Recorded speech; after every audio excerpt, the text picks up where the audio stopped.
Bienvenidos a Aprendiendo GTD. Un podcast sobre GTD, productividad y organización personal en el que os iremos contando lo que vamos aprendiendo. Yo soy Manolo. Y yo soy David. Y en este episodio vamos a comentar el libro La consultora, cómo McKinsey dirige el mundo, de Walt Bodanich y Michael Forsythe. Qué bien lo has pronunciado, Manolo. Desde luego, yo lo he intentado, pero no me sale. Pido disculpas porque mi inglés es nulo. No, hombre, joder, yo lo intentaba antes y me salía cada churro, pero bueno, más allá de la broma, imaginad una planta siderúrgica en Gary, Indiana, Estados Unidos. En otro tiempo, pues símbolo de prosperidad industrial, ¿no? Hoy, pues imaginaros, ¿no? Oxidada, decadente, acabada, esperando pues que sobre un milagro pues para prosperar.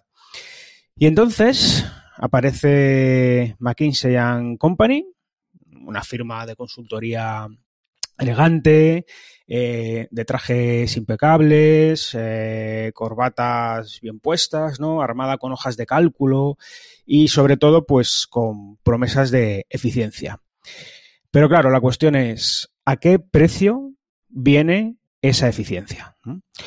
Pues hoy en Aprendiendo GTD vamos a explorar ese lado oscuro de la productividad empresarial y lo vamos a hacer a través del libro La consultora, de Walt Bodanich y Michael Forsythe. ¿Ves, Manolo? Yo también voy en esa línea, ¿eh? Bueno, Manolo, ¿qué nos puedes contar de estos dos autores? Bueno, pues estos dos autores son dos pesos pesados del periodismo de investigación. Walt Bodanich fue 3 veces ganador del premio Pulitzer, ha pasado su carrera destapando escándalos de laboratorios médicos, de compañías ferroviarias y productos tóxicos importados de China, como no. Y bueno, pues su libro anterior fue The Great White Lie, debe ser algo así como La gran mentira blanca o algo así, ¿no? Sí. Examina prácticas hospitalarias inapropiadas y actualmente trabaja en el New York Times y es profesor en la Universidad de Columbia. Y Michael Forsythe también es periodista de investigación en el Times, o sea, son compañeros de curro. Se ha especializado en relaciones entre poder político y económico, sobre todo en la parte de Asia. Además es un exoficial de la Marina de los Estados Unidos y ha sido premiado por su valentía al denunciar pues la censura en Bloomberg. Y también ha publicado otro libro que se llama China Superbank en 2013 con Henry Sanderson, en el que hacen pues un análisis del Banco de Desarrollo de China y su influencia en la economía mundial. Y bueno, pues juntos han escrito este libro que vamos a tratar hoy, que se llama La consultora, que es un libro que desenmascara el poder oculto de McKinsey & Company, la firma de consultoría más influyente y, como ellos dicen, quizás la más peligrosa del mundo. O sea que son, como vemos, como decías, ¿no? Dos pesos pesados, es decir, no es gente que ha salido hoy a autopublicarse un libro en base a especulaciones, a sus ideas, a motivaciones personales, sino que son personas que arrastran una experiencia profesional y de credibilidad de varios años, ¿no? Por eso hoy lo que vamos a contar aquí es bueno, pues ese resumen de ese libro. También daremos, pues hombre, alguna opinión más o menos personal, ¿no? De nuestras impresiones, pero siempre basado en lo que este libro aparece, ¿no? En este libro aparece. Sí, que no nos demanden que esto es lo que dice el libro. Eso. que no vengan detrás de nosotros, señores de McKinsey, no aparezcan en mi puerta. Un saludo a todos los empleados de McKinsey. Y un abrazo.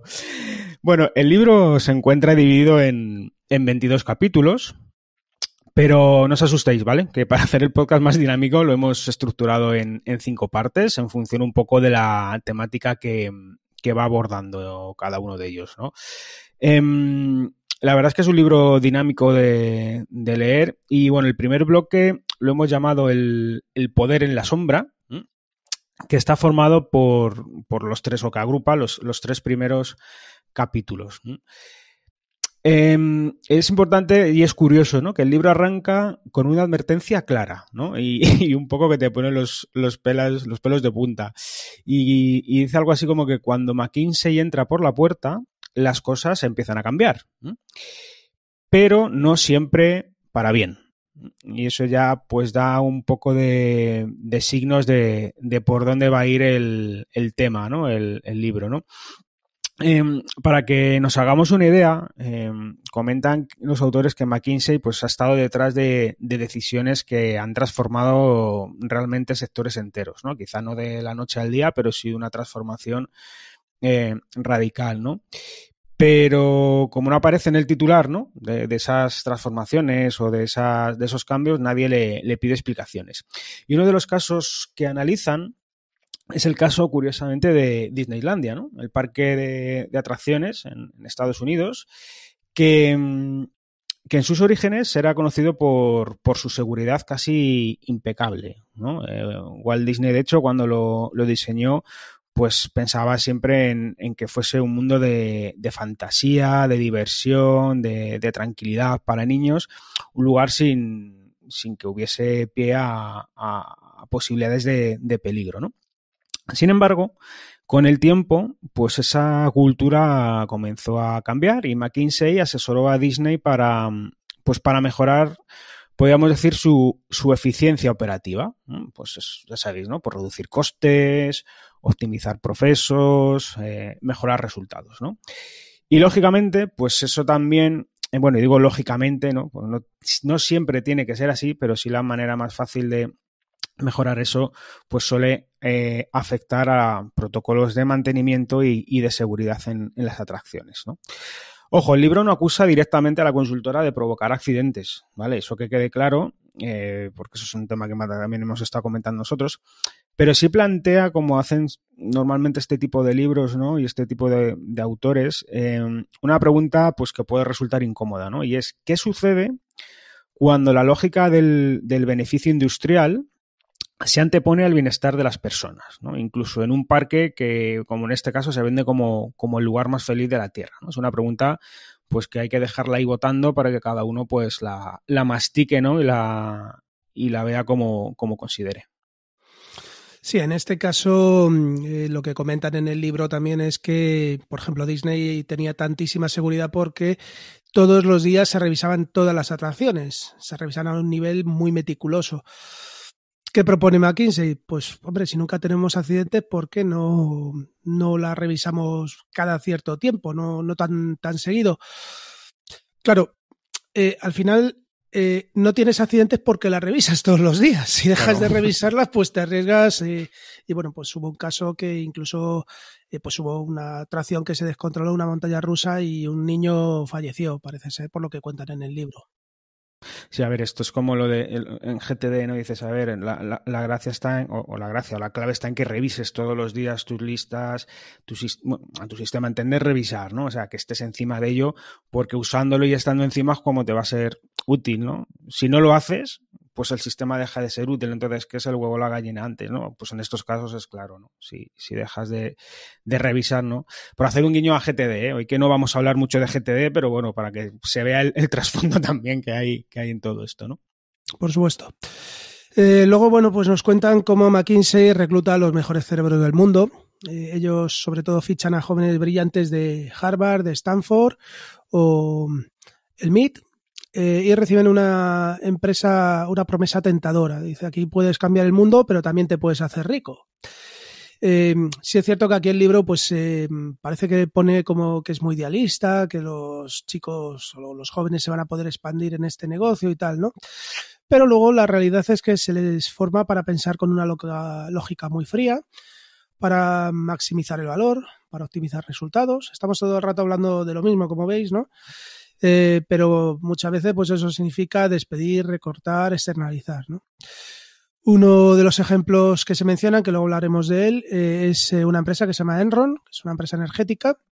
Esta empresa pues protagonizó uno de los mayores escándalos financieros de la historia y bueno, pues cuando esto se produjo, resultaba que varios de sus directivos, incluido Jeffrey Skilling, fueron formados en McKinsey, eran gente de McKinsey que estaban en esos puestos. Y gran parte del modelo de negocio de Enron, que estaba basado en mercados especulativos de la energía, como hemos comentado, bueno, pues tenía el sello intelectual de la consultora. Sí, yo aquí, a ver, en algunos casos directamente sí que he vivido que este tipo de consultoras, pues llámalas las Big Four, ¿no? O algo así, por ponerles un nombre, y es generalizar un poco, ¿no? Pero sí que hay gente que, claro, que se forma ahí desde que son, pues eso, ¿no? Que salen de la universidad o que empiezan con un tipo de perfil y que los van pues formando, ¿no? Los van dando forma, les van maleando, ¿no? Pues como quieren, ¿no? Y es cierto que cuando luego esas personas, algunas de ellas, ¿no? Yo sí que he vivido algún caso, pasan a otras empresas, se llevan esos modelos de gestión, y además son modelos de gestión que a lo mejor pueden funcionar en empresas de un tamaño grande, pero luego en empresas de un tamaño más pequeño es complicado, ¿no? Y esa gestión, pues claro, conlleva muchas veces pues esas, a lo mejor por decirlo, malas praxis, ¿no? Como conocen también los entresijos del funcionamiento de una empresa, bien porque pues han machacado mucho la parte de auditorías, procesos, pues se sabe cómo esconder un resultado, cómo parece que un resultado aparezca lo que no es, ¿no? Entonces esas cosas luego, pues es que es cierto que hay gente que las extrapola, ¿no? Y el sello o el caso de Enron parece un ejemplo claro, ¿no? Como comentan ellos. Y este bloque que hemos comenzado, Manolo, también creo que comentaban, ¿no? Aquí el caso de una aseguradora estadounidense, que creo que se llamaba Allstate, donde comentan los autores que McKinsey les ayudó a diseñar un sistema para pagar lo menos posible a los asegurados tras un accidente. Entonces, ojo, yo aquí quiero hacer un inciso, que lo comentábamos antes fuera del podcast, que es comprensible, ¿no? Al final, que una empresa esté ahí para ganar dinero, ¿no? Porque detrás pues tienes accionistas, tiene pago de nóminas, tiene que afrontar una serie de, pues vete a saber, créditos y demás, ¿no? O sea, que aquí yo por lo menos, mi opinión no se trata de que las empresas tengan que ser ONGs donde todo sea maravilloso y todo sea súper fluido y todo sea genial, ¿no? Pero sí que es curioso, ¿no? Que al final en los temas de seguros, ¿no? Cuando tú estás asegurado por una compañía, pagas tus primas, pagas tus cuotas, pues oye, lo lógico es recibir una compensación acorde, ¿no? Ojo, que también está el caso contrario, ¿eh? También están los casos de fraude por parte de asegurados, ¿no? Pero bueno, ese es otro tema a lo mejor que ya se puede hablar en otro caso. Pero en este caso, en el libro comentan que la estrategia de esta aseguradora, ¿no? Diseñada un poco por McKinsey, era detectar qué tipo de clientes aceptaban una oferta baja si se les hace esperar, ¿no? Se les llamaba los clientes blandos, ¿no? Creo que eran los soft clients. Y a los demás se les negaba el pago hasta que aceptaran menos de lo que les correspondía, ¿no? O sea, digamos que era, por así decirlo, parecido a una extorsión, ¿no? O sea, una estrategia comercial diseñada para desgastar psicológicamente a unas personas que hay que entender que son víctimas de, en este caso, no recuerdo bien si eran accidentes de tráfico o algún tipo de accidente concreto, ¿no? Pero claro, hay que entender la vulnerabilidad de esa gente, ¿no? Cuando estás en esa situación personal, que además te estén apretando para que económicamente no recibas algo que no es que ya solo merezcas, sino que probablemente necesites porque puedas tener que afrontar pues algún tipo de pues cambios en tu hogar, secuelas económicas, pues imagínate que ha fallecido pues el sostén de la familia a nivel económico, o sea, es que son cosas que son muy, muy fuertes, ¿no? Claro, es que al final realmente el cliente que está esperando una indemnización y que la empresa lo va retrasando, al final se tiene que plantear, ¿qué hago? ¿Me meto ahora en un juicio contra la empresa que voy a dilatar todavía más la percepción de esta indemnización o cojo lo que me den y... Claro. Y directamente, bueno, pues me cojo lo que sea y cierro ya este tema que probablemente sea bastante doloroso, ¿no? Claro, sí, es muy fuerte. El tiempo siempre juega en contra de todas estas cosas. Sí. Bueno, y pasamos al bloque 2. Este ha sido cortito, que no... Vamos a intentar dejar el libro en un solo episodio y a ver, bueno, que no sea tan largo como hacíamos el año pasado. Bueno, no el año pasado, la temporada pasada. Sí, sí. Y este bloque 2, ¿no? ¿Comentabas? Sí, el bloque 2 lo hemos llamado Eficiencia a cualquier precio y engloba los capítulos del 4 al 8. Aquí, bueno, pues volvemos con el caso de Enron, que lo comentan en mayor profundidad. Como decíamos, Enron pues fue durante años una de las empresas energéticas más admiradas de Estados Unidos, pero su caída pues en 2001 fue pues un terremoto financiero realmente. Esta gente pues sobreestimaron resultados durante años debido a su contabilidad creativa, como dicen en el libro, que es un poco lo que tú comentabas, que son gente que están acostumbrados pues a hacer malabares con los números. Claro. Y pocos sabían pues que McKinsey estaba ya en el corazón de esta estructura. Tenían a Jeffrey Skilling, que era uno de los principales cerebros de Enron, y era un exconsultor de McKinsey. Y bueno, pues muchas de las estrategias más arriesgadas de la empresa, como la creación de mercados de energía artificialmente complejos, pues fueron diseñadas bajo esa lógica mikesiana, menudo palabra, Sí, de optimización, diga, ¿no? Sí. La lección que sacamos de esto, pues que no basta con tener una buena idea de negocio. Si la cultura que la sustenta está corrompida, pues el colapso es inevitable. Que esto, bueno, pues pasa en muchos niveles de nuestra vida. Sí, sí. Yo aquí el tema de la eficiencia a cualquier precio es algo con lo que no comulgo, ¿no? Eficiencia sí, pero a cualquier precio no. Y bueno, pues al final no se trata de un 0-1, ¿no? Oye, pues a veces es suficiente con cierta eficiencia, pero los principios y los valores siempre tienen que estar ahí, ¿no? Y bueno, continúan los autores en estos capítulos, ¿no? Pues analizando cómo McKinsey pues ha colaborado, ¿no? Ha trabajado para ciertas grandes cadenas de comida rápida, ¿no? Para aumentar su rentabilidad a cualquier precio. Este sector de la comida rápida también ha dado o da, ¿no? Mucho lugar a controversias. Ha habido grandes documentales, libros y de todo, ¿no? Sobre este sector, ¿no?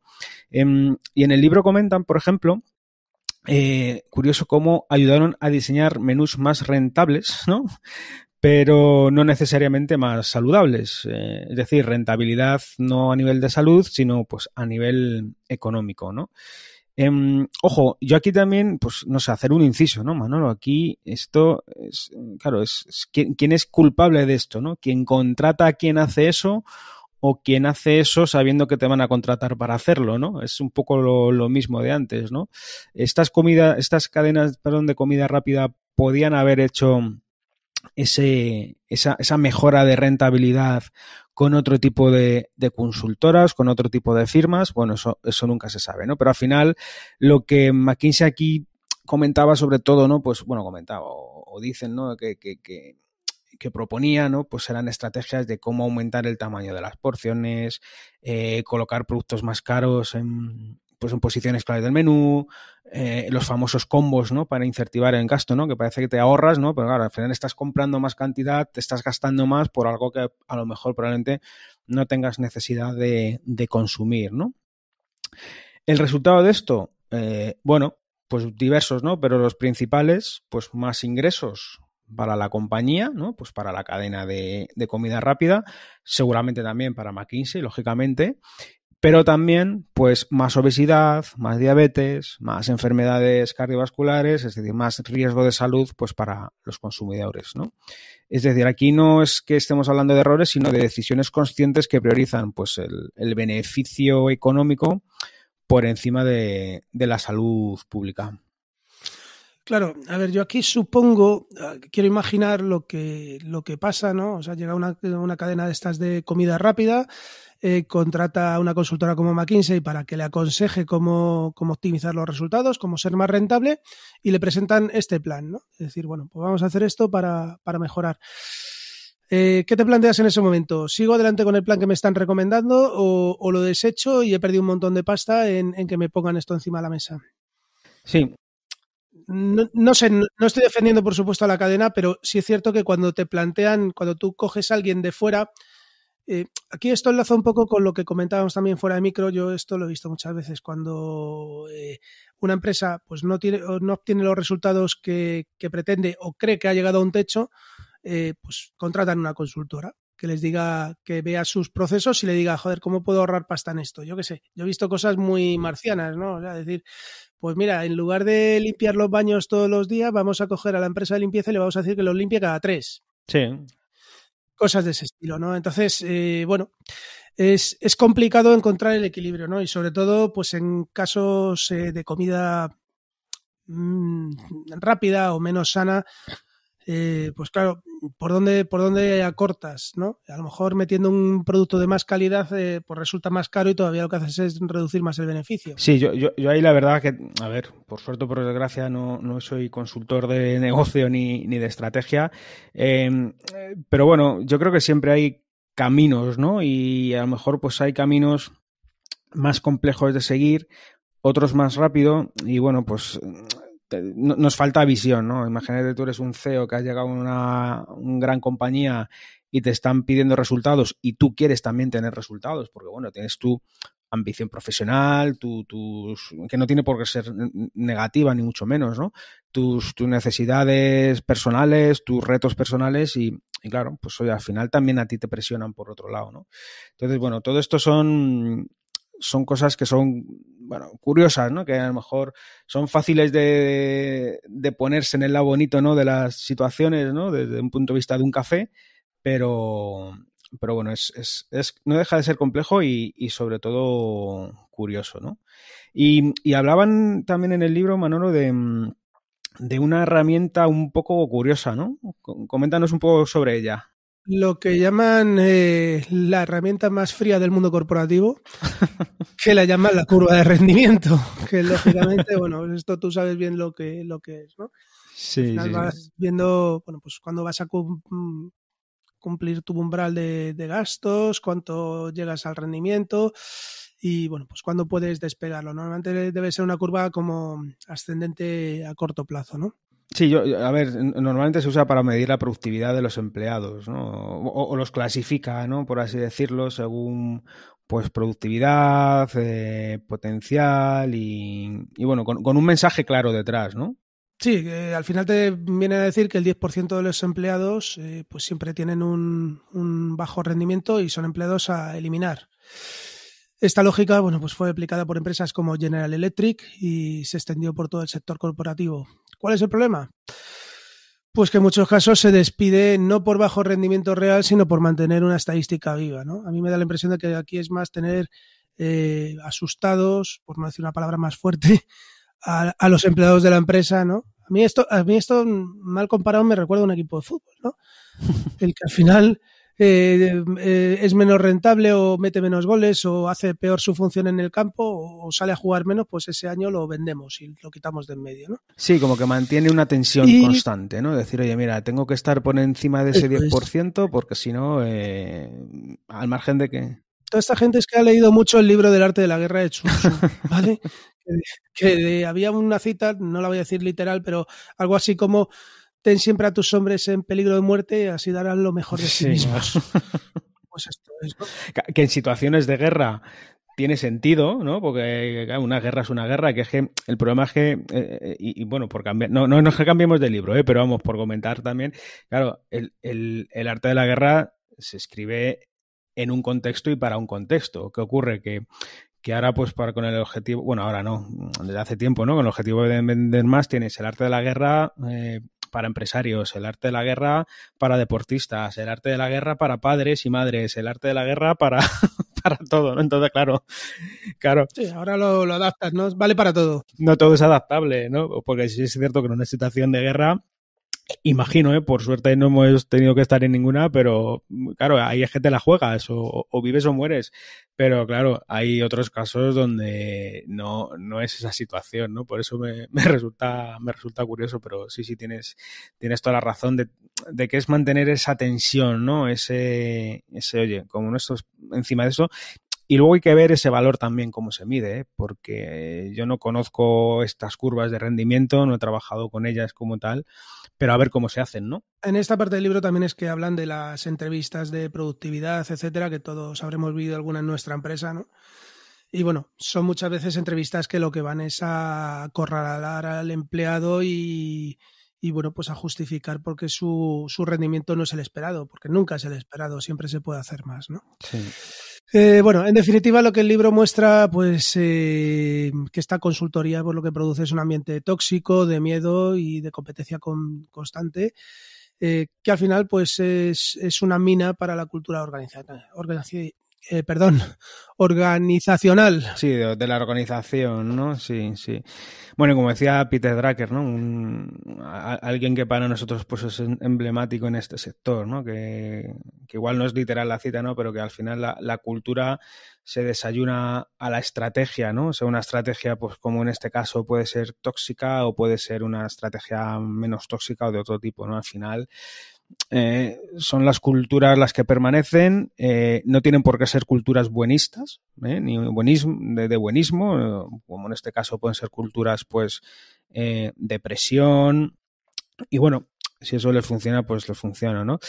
De todos modos, la gran crítica que hay en estos capítulos y un poco por detrás de ellos, ¿no? Es que McKinsey, según los autores, pues trata a las personas como líneas en una hoja Excel, ¿no? Al final, bueno, esto es algo que yo creo que no es solo de McKinsey, ¿no? Al final son pues todas las grandes organizaciones, pues al final también se vuelven más impersonales pero por un tema de escalabilidad, ¿no? Pues al final es muy complicado si tienes organizaciones de miles de personas, pues que haya un trato 100% personal, ¿no? A la hora de tomar decisiones, por desgracia, ¿no? Yo me acuerdo que un compañero decía que para la empresa eres un número, ¿no? No eres una persona. Sí, es que al final tienden a intentar, bueno, pues objetiva, o medir de alguna forma objetiva a todos los empleados y claro, al final somos personas, hay componentes subjetivos que no puedes plasmar en una hoja de Excel, ¿no? Pero... Sí, no es todo, es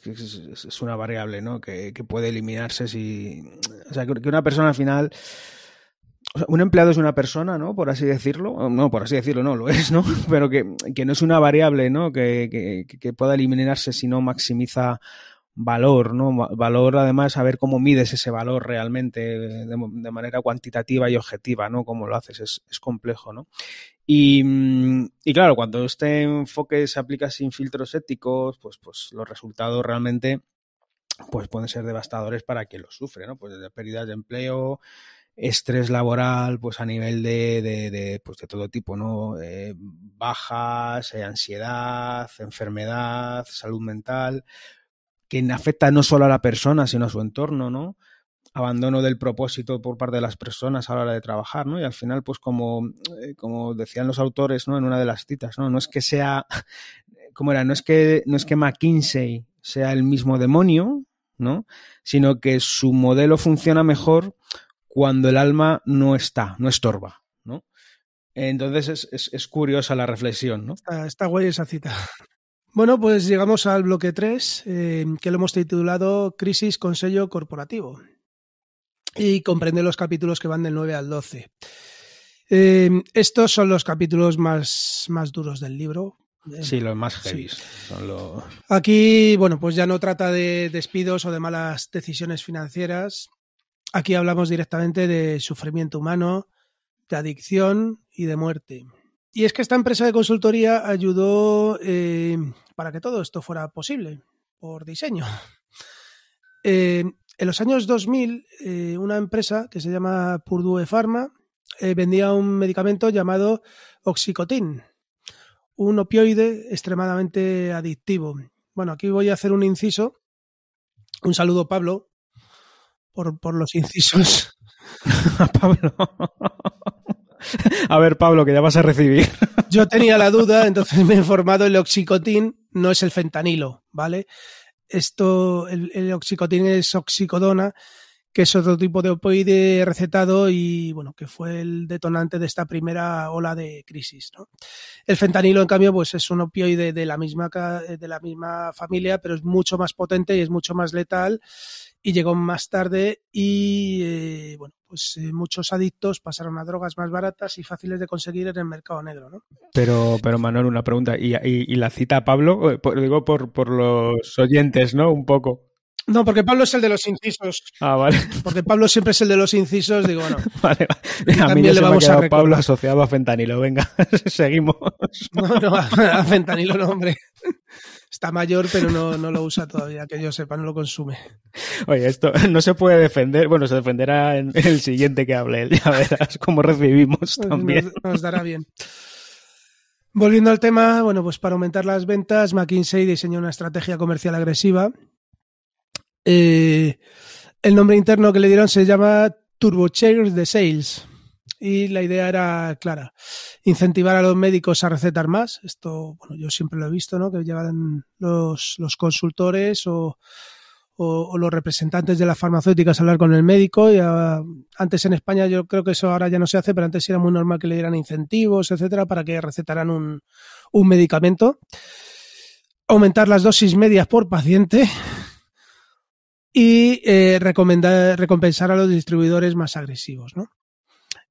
Hay que tener en cuenta que yo creo que en Estados Unidos el tema de la venta de medicamentos no es como aquí en Europa o en España, ¿no? Que aquí tiene que ser en una farmacia con una receta, etcétera. Allí hay realmente supermercados de medicamentos y de vitaminas y de... Sí, que está como más desregulado, ¿no? Sí. O sea, está regulado, tendrá su regulación, lógicamente, ¿no? Pero igual es más laxo, ¿no? Uh-huh. Sí, pero no es la misma regulación que tenemos. Vale, todo esto mientras Estados Unidos entraba en una crisis de adicción sin precedentes, con cientos de miles de muertos por sobredosis. El detalle más escalofriante pues es que McKinsey incluso propuso pagar a farmacias para que siguieran vendiendo Oxycontin a pacientes adictos. Sí, porque las propias farmacias detectaban, ¿no? Es decir, los farmacéuticos, digamos que no eran tontos y identificaban, ¿no? Pues cuando un paciente pues se le nota ya que está en un grado de pues de adicción y otro que no, claro. Sí, lógicamente. En este punto, pues los autores muestran correos y presentaciones internas en los que McKinsey pues reconoce el impacto de estas estrategias podían tener en la salud pública, ¿no? Pero no cambiaron el rumbo. Se pasaron los informes, bueno, por donde todos pensamos. El objetivo no era salvar vidas, sino que era maximizar beneficios. Siempre volvemos a lo mismo, ¿no? En 2021, McKinsey, además, pagó $573 millones en un acuerdo que tuvo con 47 estados de Estados Unidos. Y ese dinero sirvió para resolver demandas civiles sin admitir responsabilidad legal alguna. Sí. Claro, si tú sueltas 573 millones y no tienes responsabilidad, no tiene mucho sentido, ¿verdad? Claro. Sí, aquí hay, en este punto ya hay dos cosas que quería comentar por si a alguien de los que nos escuchan les interesa el tema, ¿no? No me acuerdo ahora mismo, pero hay al menos un par de documentales o al menos uno que recuerde en Netflix sobre este tema, sobre el tema del Oxycontin. Que eso pues refleja fielmente pues lo que ha pasado, ¿no? Pues oye, pues igual que aquí en el libro los autores hablan sobre el tema, pues hay algún documental en Netflix sobre ello que está muy muy bien, ¿no? Y luego hay una serie que curiosamente terminé de ver la semana pasada, que esta creo que está en Amazon Prime y que se llama Goliath, que es sobre un abogado, son 4 temporadas. La primera está muy bien, la segunda no, y la tercera y la cuarta también están muy bien. Y trata, pues la cuarta temporada y última trata precisamente sobre esto, ¿no? Sobre el tema, no sé si lo llama Oxycontin, lo llama de otra manera, pero igual es como desde algunas farmacéuticas, ¿no? Pues orquestan, ¿no? Y incluso pagan a consultoras, en este caso bufetes de abogados, pues para poder orquestar todo este tipo de estrategias y cómo tratan de llegar a acuerdos con los estados, con los implicados, pues para no tener responsabilidad legal, evitar pues penas de cárcel y demás. Y bueno, y resolver esas demandas, ¿no? Yo sí que la recomiendo porque además es de un actor que a mí me gusta mucho, se llama Billy Bob Thornton, y bueno, retrata fielmente estos casos y te das cuenta y dices, ostras, lo que hay por ahí detrás, ¿no? Que no son cosas de cuentos de hadas, sino que cuando lo ves, porque si lo ves leído es una cosa, pero luego ya cuando lo ves ejecutado y lo ves en un documental o en una serie más o menos fidedigna, ¿no? Y realista es distinto, ¿no? Se te ponen los pelos de punta. Ya ves. Bueno, Netflix y Prime, por favor, patrocinarnos, que estamos recomendando vuestros productos también. Y por supuesto McKinsey, ¿no? También. McKinsey no creo que se le quede ganas hoy en el podcast. Pero bueno. Oye, esto es lo que dicen, ¿no? Oye, que hablen de nosotros, sea para bien o sea para mal, pero que hablen. Entonces, eso sí. Bueno, luego también nos van contando los autores, pues lo que comentábamos antes del sector, creo que era siderúrgico, ¿no? Pues también hablan aquí del sector minero, ¿no? Un sector a revitalizar, pues de la industria del carbón en América, ¿no? Que bueno, que podría pasar también aquí, ¿no? Y de hecho, espérate tú que no sea lo que esté pasando con un lamentable accidente que, por ejemplo, creo que hubo la semana pasada o la anterior, ¿no? En Asturias, ¿no? Que bueno, ya empiezan a aparecer cosas raras, ¿no? Que al final, pues, llevan un poco a lo mismo que estábamos hablando antes, ¿no? ¿Qué ocurre además? Que no solo pues aquí la evidencia sobre el impacto ambiental es clara, sino que pues la consultora pues ve una oportunidad, ¿no? Insisto, estamos hablando siempre en referencia al libro, ¿eh? Esto no es una opinión personal ni de Manolo ni mía, ¿no? Y es cómo convertir una mina de carbón pues en un diamante, ¿no? Fijar cómo se juega con las palabras, ¿no? ¿Qué ocurre con estas minas, no? Pues que están en regiones pues empobrecidas, donde los trabajadores no tienen mucha más alternativa laboral, porque además ya pues tienen una cierta edad donde la reconversión es compleja, y lo que comentan que hace McKinsey aquí es impulsar estrategias que aumentan la producción sin mejorar o sin establecer por lo menos unas condiciones de seguridad o de sostenibilidad hacia una transición energética pues que más a largo plazo, ¿no? O a medio plazo. Y aquí lo que inquieta, ¿no? Un poco, no, bastante, ¿no? Es en este bloque que estamos hablando es la racionalidad, ¿no? La lógica que hay detrás de esa toma de decisiones. Es que no son errores, ¿no? No es tampoco un exceso de ambición, es un sistema donde se incentiva el resultado, sea el que sea, sin importar los daños colaterales, ¿no? Y bueno, y comentan que McKinsey pues ha sido el arquitecto de este sistema en muchas industrias. Y ojo, insisto, que no es que sea solo McKinsey, sino desgraciadamente hemos visto aquí en nuestro país que eso también pues parece que es una práctica no solo de esta compañía, sino que puede ser extendida a otras, ¿no? Bueno, y tras esto, pues pasamos con el bloque cuarto, que lo hemos titulado Detrás del trono, ¿eh? Y que conlleva pues los capítulos del 13 al 18. Y en este bloque, pues tratan algo más profundo, ¿no? Y es la relación de la compañía con regímenes autoritarios, ¿no? No democráticos, países donde no hay libertad de prensa y donde criticar al gobierno, pues, bueno, pues oye, pues te puede costar la cárcel o incluso algo peor. Pues sí, McKinsey ha trabajado estrechamente con el gobierno de China y con empresas estatales chinas. ¿El objetivo? Pues ayudarles a crecer, a modernizarse y a expandirse globalmente, ¿no? Esto ahora además está muy, muy de moda. Sí, ¿no? Ahora que están a tortas, ¿no? Parece Estados Unidos y China. Bueno, parece, no, lo están, ¿no? Pero... Lo están totalmente, vamos. Según el libro, bueno, pues la consultora ayudó a estructurar planes económicos alineados con los intereses del Partido Comunista. El Partido Comunista Chino, queremos decir. También trabajó con empresas que operan en Xinjiang, una región donde el gobierno chino ha sido acusado de violaciones sistemáticas de los derechos humanos. No sé en qué zona no están acusados de violar los derechos humanos, pero bueno. Y en ningún momento McKinsey denunció públicamente estas conexiones. Su lógica fue siempre la misma, es solo un cliente más, ¿no? A mí esto me recuerda cuando se critica a un deportista porque van a unas olimpiadas que se celebran en un país conflictivo o cosas por el estilo, ¿no? Que parece que, bueno, pues que deberían de dar ejemplo y no entrar en esos temas, pero bueno, aquí es un cliente. Sí, o temas de fútbol, ¿no? Cuando se van a hacer determinadas competiciones a determinados países, pues eso, donde los derechos humanos pues están y sobre las mujeres, ¿no? También más en concreto, pues son de aquella manera. Pero luego, nada, eso no hay problema, pero luego aquí pues se discute otra serie de cosas, ¿no? Bueno, no me voy a meter en esos temas que podemos abrir un melón muy grande, pero bueno, aquí los autores narran cómo ejemplos concretos, ¿no?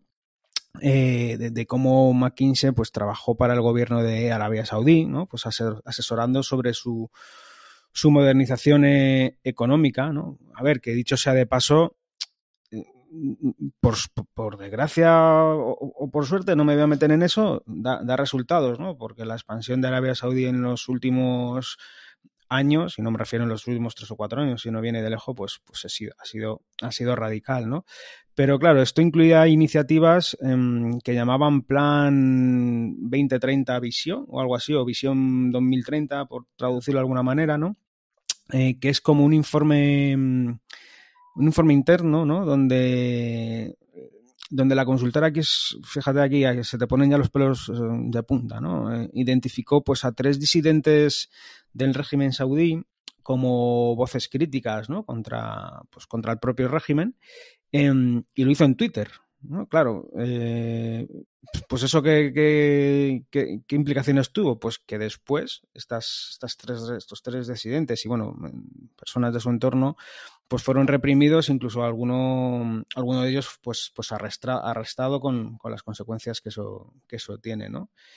Y bueno, aquí lógicamente pues, comentan los autores que McKinsey pues publicó que desconocía lo que sucedió después, pero bueno, aquí al final lo que se plantea en el libro, ¿no? La reflexión, porque sí que es un libro que al margen de los datos y de la investigación y de los argumentos que refleja, sí que te deja preguntas para la reflexión, ¿no? Y aquí, por ejemplo, es ¿qué responsabilidad tiene una empresa, ¿no? Cuando su análisis o su trabajo puede llevar a la persecución de personas, ¿no? Y de sus libertades. Súper fuerte, ¿eh?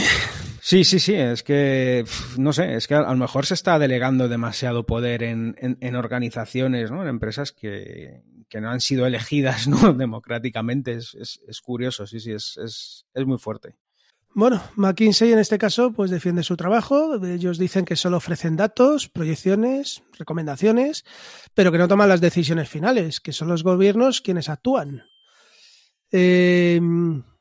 Los autores explican que esta postura, pues en el mejor de los casos, resulta ingenua, ¿no? Y en el peor, bueno, pues una forma elegante de lavarse las manos. Es decir, yo con esto no tengo nada que ver, ¿no? Cuando asesoran a gobiernos represivos sobre cómo silenciar a la disidencia o controlar la narrativa pública, bueno, pues están participando activamente en este sistema realmente.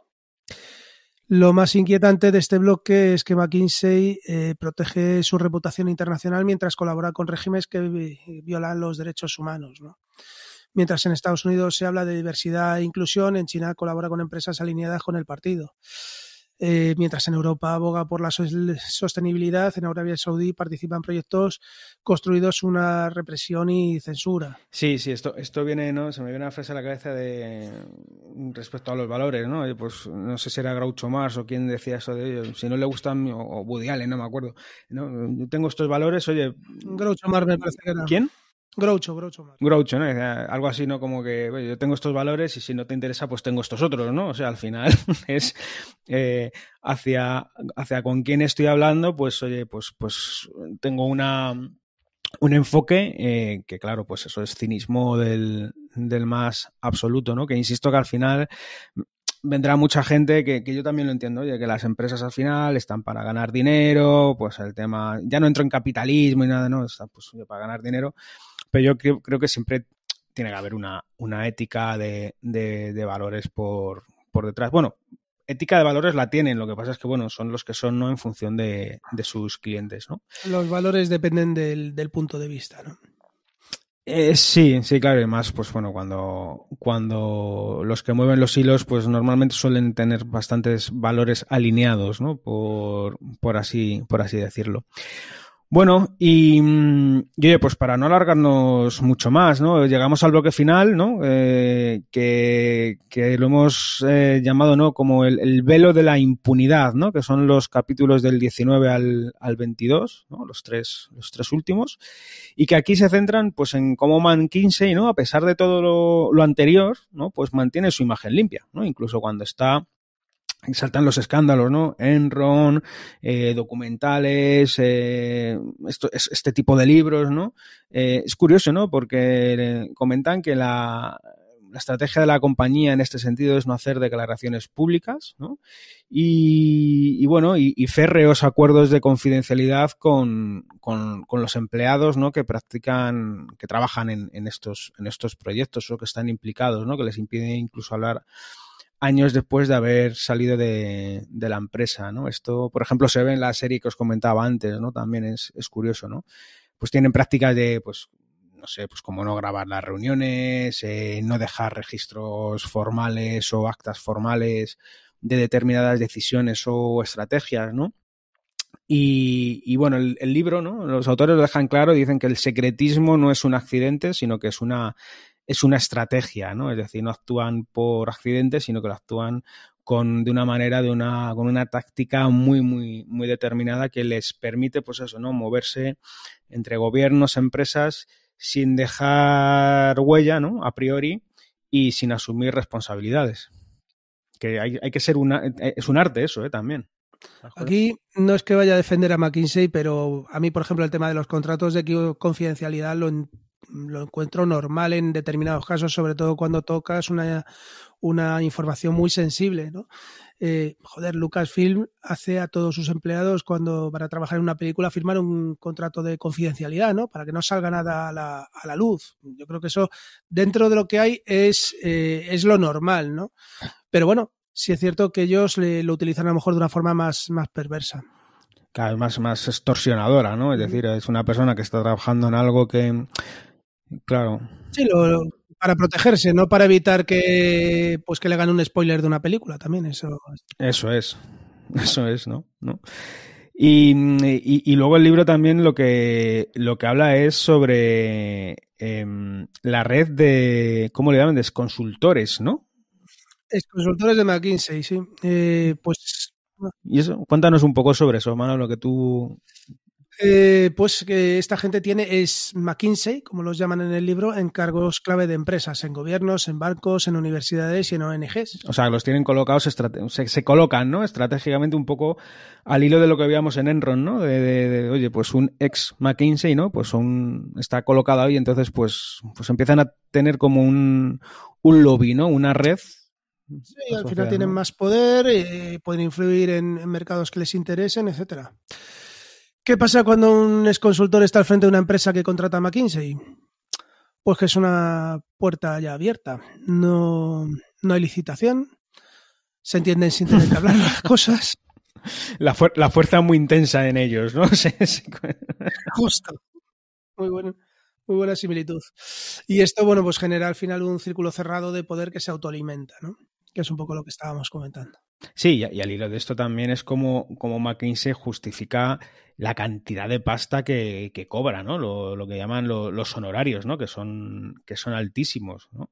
Lógicamente inflados, porque ellos ya luego harán su magia, ¿no? Como se dice, pero comentan, ¿no? En el libro que ha llegado a cobrar millones por elaborar presentaciones de PowerPoint, de PowerPoint, presentaciones, ¿no? En general, con datos y recomendaciones, sin lo que decíamos antes, ¿no? Sin hacerse responsable de esa ejecución que bueno, ahí hay un hilo muy fino también, ¿no? Oye, yo te doy la información, yo te digo lo que yo haría con lo que tú me estás pidiendo, pero claro, yo no tengo responsabilidad sobre ello, ¿no? Esto es, pues, voy a poner un ejemplo a lo mejor un poco bruto, ¿no? Oye, si yo quiero cometer un crimen, pues realmente el que lo cometo soy yo, quien me dice cómo hacerlo,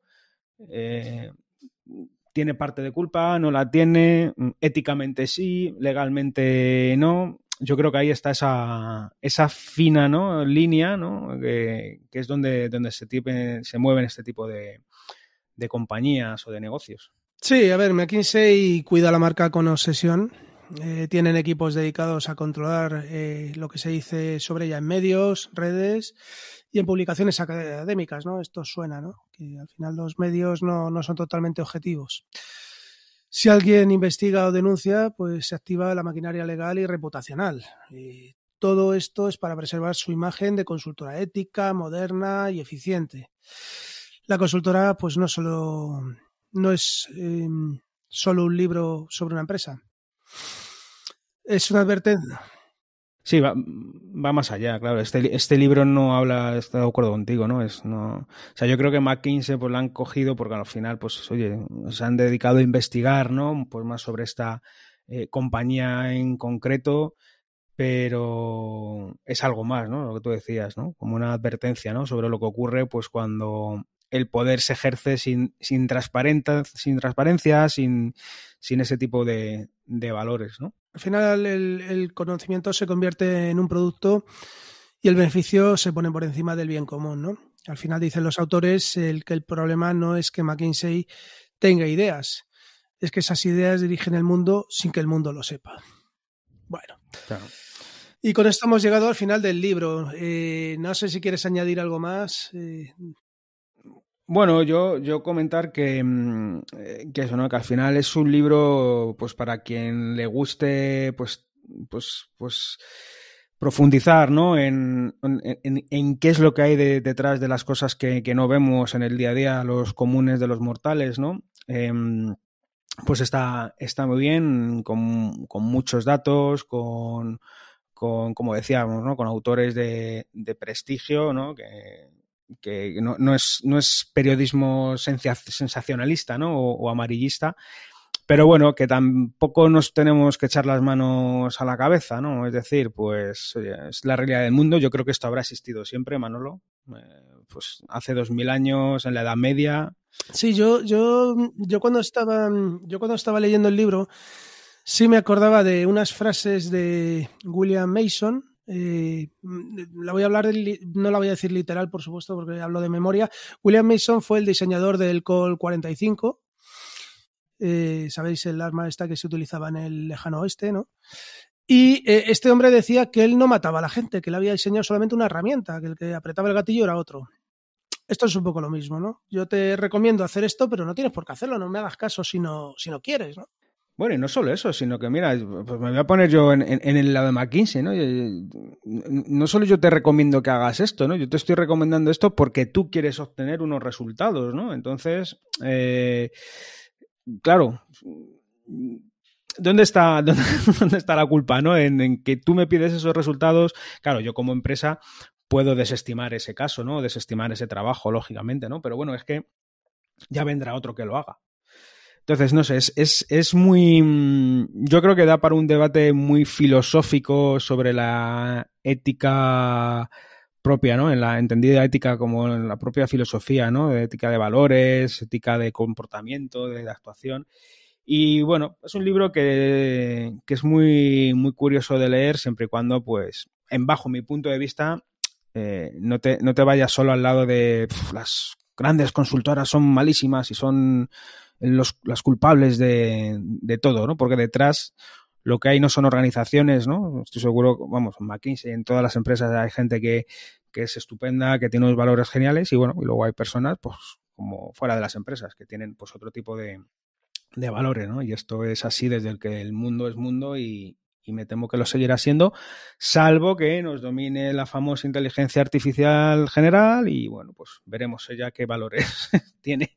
Sí, recordar que Skynet está más cerca de lo que parece.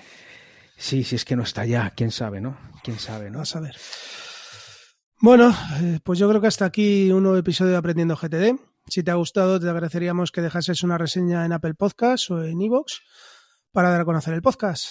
Y bueno, puedes, como sabes, contactarnos en aprendiendogtd@gmail.com o también en info@aprendiendogtd.com. O en la red social X, antes Twitter. El mío es @manolo_molero. El mío es @dasanru. O en el Twitter o X del podcast, que es @aprendiendogtd. Y bueno, y por supuesto en nuestra comunidad de Telegram, de la que tenéis el enlace en el texto que acompaña este audio, y donde hablamos sobre GTD, sobre cómo aprendemos, pero oye, también puede haber hueco para reflexiones como las que hemos hecho hoy en el podcast. Bueno, esperemos que os haya gustado y nada más. Oye, hasta la próxima. Venga, Manolo, a todos un abrazo, hasta luego, chao.